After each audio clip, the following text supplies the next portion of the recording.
Bonjour à tous et bienvenue sur Anakin Web TV. Nous nous trouvons actuellement au Toulouse Game Show et nous sommes en compagnie du célèbre animateur Marcus. Salut Marcus. J'aime bien faire le hockey en début d'interview. Tu es animateur, testeur de jeux vidéo sur les chaînes Game One et No Life. Ouais. Et comme on a pu le voir souvent dans tes émissions, tu es un grand fan de Star Wars. Oui, je dois reconnaître. Alors, la question que je voulais te poser, c'est comment es-tu devenu fan et qu'est-ce qui t'a le plus marqué dans la saga? Et ben, comme je suis très vieux, j'ai vu le film en salle en 1977, donc j'avais 11 ans à l'époque, j'en ai 44 aujourd'hui. Et ça a juste été, comme nous tous, hein, si vous regardez Anakin Web, c'est que vous êtes comme moi, ça a été juste la plus grosse claque que j'ai jamais eue au cinéma. Tout à coup un univers entier avec des robots, des monstres, des planètes, des vaisseaux, tout livré clé en main comme ça. Avec derrière on pouvait imaginer plein de trucs, avec les jeux de rôle, avec plein de trucs on pouvait étendre cet univers. Donc ça m'a toujours fasciné. Donc c'est mon tonton qui m'a emmené voir ça au cinéma à Alésia quand j'avais 11 ans. Je suis sorti de là avec les yeux qui brillaient. Tout était génial. La scène de la cantina, je crois que ça va traumatiser tout le monde dans le premier. Han Solo, ça reste le gars, t'as envie d'être Han Solo, donc il y a tellement de choses, je peux pas dire le truc dans la guerre des étoiles qui m'a fait flasher parce que alors il y a l'attaque de l'étoile noire, il y a les Banta, il y a les Jawa, c'est tout, on peut pas tout sauf Jar Jar, voilà, bon, ouais, on est tous pareils, voilà. Donc on a pu voir dans une précédente émission Anakin Web que tu étais collectionneur ouais. Et fabricant. Et fabricant, voilà, la barre de Jabba avec un calendrier. Ouais. Donc je veux savoir, à ce moment, est-ce que tu continues ta collection ou est-ce que tu continues de fabriquer des petits objets comme ça?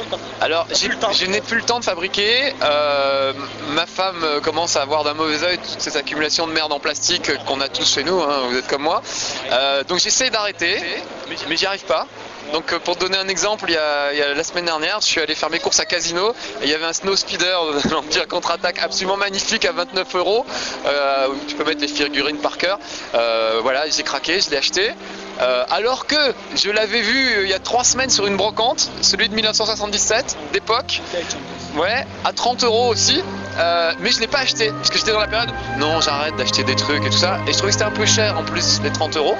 Et avec le recul, je me dis, j'ai complètement raté, j'aurais dû acheter celui vintage d'époque et j'aurais dû lui faire la vanne 30 €, mais c'est pratiquement le prix d'un appareil neuf et qui va le piloter, petit gars. Et ben moi aussi j'ai mon brevet de pilote. Donc voilà, donc, j'ai raté ma vanne, donc rétrospectivement, heureusement que vous êtes là, comme ça je peux faire ma vanne, je suis content. Alors sinon, une question sur les jeux vidéo. Ouais. Que penses-tu de l'arrivée de The Old Republic? Tu l'achèteras pas? Alors c'est le problème, c'est que moi j'ai joué à Mass Effect 2 et je l'ai fini, alors que j'ai pas le temps de finir les jeux, mais Mass Effect j'ai tellement accroché, donc c'est les mêmes qui vont faire ça, si j'ai bien compris, donc ça va être très dur de résister, ça va être très dur de pas perdre toute ma vie sociale, mais je vais m'y mettre, donc j'attends ça avec impatience. On peut imaginer un truc aussi génial que Mass Effect dans l'univers Star Wars, on peut pas me donner mieux, donc ouais, je vais regarder, c'est sûr. As-tu des infos sur les prochaines sorties Star Wars au niveau du jeu, et surtout sur Battlefront 3? Alors non, j'ai pas d'infos particulières, j'ai pas encore vu Force Unleashed 2, il paraît qu'il est pas terrible, alors j'ai un peu peur. Le premier je trouvais pas mal mais sans plus, et non les autres j'ai pas d'infos, t'en as toi? Non, pour l'instant que des rumeurs. D'accord. Rien de concret. Quoi. Bon, il faudra attendre. Bah, écoute, je te remercie pour ta disponibilité, ta gentillesse. De rien, ça fait toujours plaisir. J'ai le plaisir de t'offrir de la part du site Anakin Web, ouais. donc la casquette officielle. Oh génial! Voilà. Ah bah je la mets tout de suite, voilà. Putain, elle est super en plus. Ouais. Eh ben, merci les petits amis d'Anakin Web. Voilà. Je te remercie. On se reverra parce que je vous aime bien. Voilà.